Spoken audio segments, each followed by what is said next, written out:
हरे कृष्णा दोस्तों, काफ़ी दिन से आप लोग के बीच में नहीं था, गायब था। अभी भी कुछ काम बाकी हैं। कुछ काम ऐसे घर में, जैसा कि आप जानते हैं, निकल आते हैं जो आदमी शुरू तो अपने हिसाब से करता है, मगर वो बंद काम करने वालों के हिसाब से होते हैं। तो घर में कुछ इस तरह का जो है मेंटेनेंस का रिपेयर का काम निकल आया, जिसकी वजह से अभी आजकल इन दिनों घर में व्यस्त हूँ। और हमारे जो कैमरा सहयोगी हैं अनिल दुफारे, उनकी थोड़ी सी बिटिया के साथ कुछ मेडिकल कंडीशंस चल रही थी, उनका इलाज चल रहा है। इसलिए वो भी आजकल ऑफिस नहीं आ रहे हैं, तो वीडियो आप लोग के सामने नहीं आ रहे हैं। तो आज के वीडियो में फिर भी ये अपडेट था हमारा अपने बारे में। और इस महीने कार्यक्रम था लद्दाख आने का, मगर इसी की वजह से, घर की जो कामों की वजह से जो है, ये हमारा कार्यक्रम थोड़ा डिले हो गया है। और अभी देखना होगा कि कब तक हमारा ये काम जो है पूरा हो पाता है और कब तक हम लद्दाख पहुंच पाते हैं। तो आगे का अपडेट आपको देते रहेंगे। हमें लगा कि हमें हमारे दर्शकों को अपने बारे में सूचना देनी चाहिए, इसलिए आज स्पेशली इस वीडियो को बना रहा हूँ।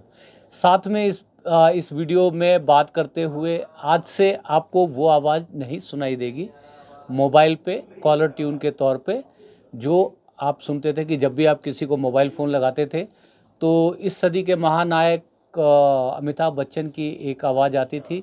और उसमें जो साइबर फ्रॉड जो आजकल बहुत हो रहे हैं, बहुत ठगी हो रही है, ऑनलाइन ठगी हो रही है, इन सब से आगाह करने का मैसेज होता था। वो मैसेज से बहुत सारे लोग बहुत परेशान हुए और बहुत शिकायत कर रहे थे कि हम ये इस मैसेज को नहीं सुनना चाहते हैं, अमिताभ बच्चन जी की आवाज़ को नहीं सुनना चाहते हैं। कई लोगों ने सोशल मीडिया पे अमिताभ बच्चन को बहुत ट्रोल किया, हम आपकी कर्कश आवाज़ को नहीं सुनना चाहते हैं। जबकि यदि मेरा व्यक्तिगत यदि आप विचार सुनेंगे तो मैं तो ये कहता हूँ कि ये जो मैसेज चल रहा था, इसको जारी रखने की ज़रूरत है, क्योंकि ये बहुत ज़रूरी है। जिस तरह से इतनी अवेयरनेस होने के बाद और सरकार द्वारा इस तरह के बहुत सारे कदम उठाने के बाद, इतने विज्ञापन देने के बाद भी जो साइबर ठगी है, ऑनलाइन ठगी है, वो कम नहीं हो रही है। हर रोज़ ये जो साइबर ठग हैं, ये नए-नए तरीकों से लोगों को लूट रहे हैं। तो ये एक बहुत अच्छा संदेश था। और अमिताभ बच्चन को लेकर के बहुत सारे लोगों को, उनके आलोचकों को एक नाराज़गी रही है, क्योंकि जिस तरह से वो कांग्रेस के शासनकाल में जितने मुखर रहते थे, ख़ासतौर पे जैसे पेट्रोल डीजल के रेट बढ़े, महंगाई बढ़ती थी, इन सब के ऊपर जो है वो ट्विटर के ऊपर हमेशा कुछ ना कुछ लिखते थे, सरकार की आलोचना करते थे। मगर 2014 से, जब से जो भारतीय जनता पार्टी की सरकार बनी है, उसके बाद से अमिताभ बच्चन जी ने चुप्पी ओढ़ ली है, जिसको लेकर के बहुत सारे लोग उनसे नाराज़ रहते हैं। और जो उनकी आवाज़ से जो सबसे ज़्यादा जो लोगों को नाराज़गी है, वो उन्हीं उन्हीं लोगों को नाराज़गी है जो उनके चुप रहने को लेकर के खफा है। क्योंकि वैसे तो बात सही भी है, या आप हमेशा चुप रहते तो कोई बात नहीं थी, मगर आप एक जो अभी कांग्रेस के रिजीम में आप किस तरह के तंज किया करते थे, किस तरह के व्यंग्य किया करते थे, किस तरह से सरकार को उनकी खराब नीतियों के कारण, महंगाई के लिए, पेट्रोल डीजल के रेट बढ़ने के ऊपर आप किस तरह से तीखे व्यंग्य किया करते थे।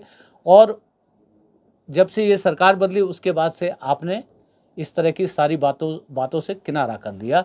तो उन्हीं लोगों को सबसे ज़्यादा इस बात से शिकायत थी कि वो अमिताभ बच्चन की आवाज़ नहीं सुनना चाहते।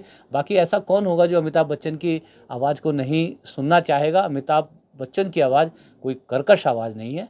और कम से कम मेरी अपनी व्यक्तिगत राय है कि इस मैसेज को कंटिन्यू किया जाना चाहिए था, क्योंकि ये मैसेज जो अनिवार्य रूप से सबको सुनना पड़ता था।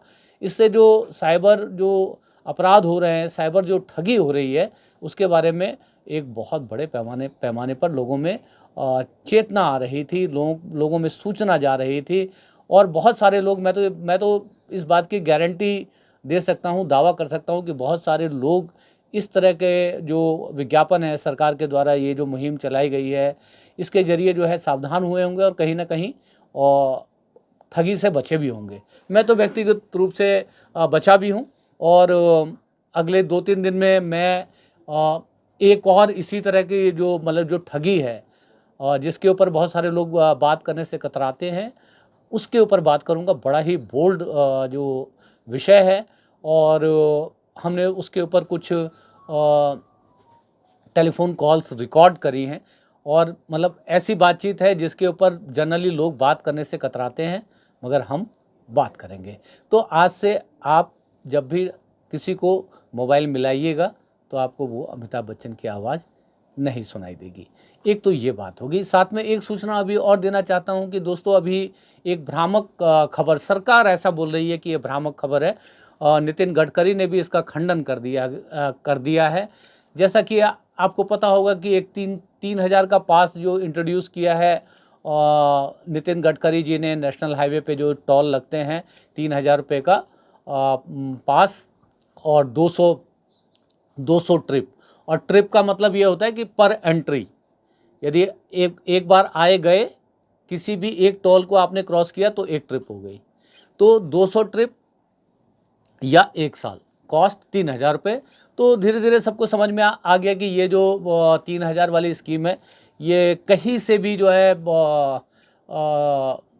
हम लोगों को फ़ायदा नहीं पहुंचाने वाली। एग्जाम्पल के तौर पे यदि समझ लीजिए कि यदि आप अयोध्या जाते हैं तो अयोध्या जाने के लिए आप यमुना एक्सप्रेस वे लेंगे तो वो जेपी ग्रीन्स का है और प्राइवेट है, तो वहाँ पे आपको टोल देना ही पड़ेगा, क्योंकि ये जो 3,000 वाला पास है ये सिर्फ नेशनल हाईवे के ऊपर लागू होगा।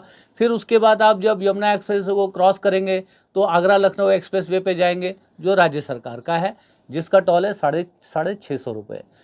तो उस टोल पर भी आपको टोल चुकाना ही पड़ेगा। उसके बाद जब आप क्रॉस करते हैं, लखनऊ में जाते हैं, तो लखनऊ से अयोध्या पहुंचते हुए रास्ते में जितने भी जो हाईवे आते हैं वो अधिकतर जो है राज्य सरकार के हाईवे हैं, तो आपको वहाँ भी टोल देना ही पड़ेगा। तो आप सोच लीजिए आपने बचाया क्या। दूसरा, एक कल से एक खबर जो है मतलब तैयार रही थी सोशल मीडिया के ऊपर, जिसका अभी नितिन गडकरी ने खंडन कर दिया गया है कि सरकार जो है 2 पहिया वाहनों के ऊपर भी टोल लगाने के ऊपर विचार कर रही है या सरकार ने निर्णय ले लिया है। इसकी खबरें जो है कुछ टेलीविज़न मीडिया पर चलने भी लगी, जिसको अभी मैंने थोड़ी देर पहले एक्स, जिसको पहले ट्विटर के नाम से जाना जाता था, उस पर नितिन गडकरी ने साफ तौर पे इनकार कर दिया है कि ये बिल्कुल भ्रामक खबर है। तो ये एक दो बातें जो है अभी हुई हैं जिसके बारे में मुझे लगा कि यदि आप नहीं जानते हैं तो आप जान लीजिए कि 3,000 का जो टोल जो वार्षिक पास है वो किसी काम का नहीं है।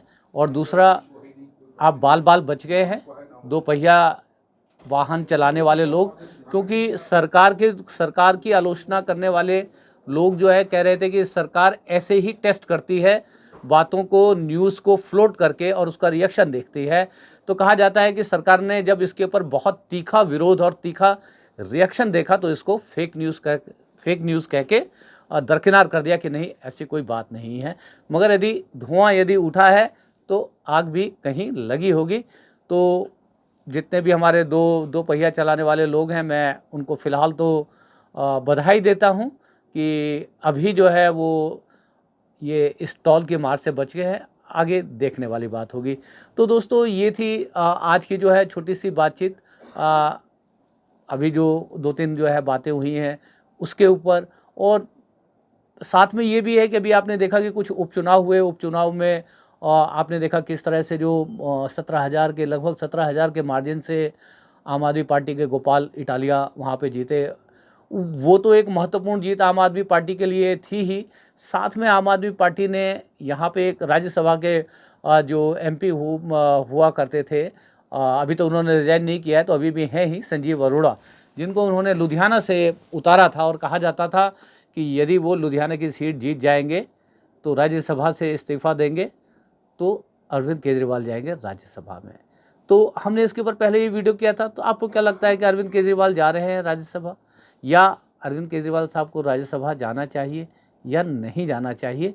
तो ये सब कुछ छोटी मोटी बातचीत हमने आपके बीच में रखी है, जो पिछले 1 सप्ताह के बीच में जो ये बातें हुई हैं, घटनाएं हुई हैं, उसके ऊपर। तो बताइएगा कैसी लगी ये बातचीत, और यदि बातचीत अच्छी लगी हो तो कुछ कमेंट बॉक्स में लिखना चाहें तो लिख भी दीजिएगा। और लगे कि ये हमारी बातचीत और भी लोगों तक पहुंचनी चाहिए, तो साझा करके पहुंचा भी दीजिएगा। और चैनल अब तक सब्सक्राइब नहीं किया तो गुजारिश रहेगी सब्सक्राइब कर लीजिएगा। मैं हूं आपका होस्ट और दोस्त सुभाष चंद्र झा, कैमरा की आंखों के सामने से, और कैमरे के पीछे से मेरे सहयोगी है राकेश मगन। आप सभी को आज के दिन की ढेर सारी शुभकामनाएं। हरे कृष्णा।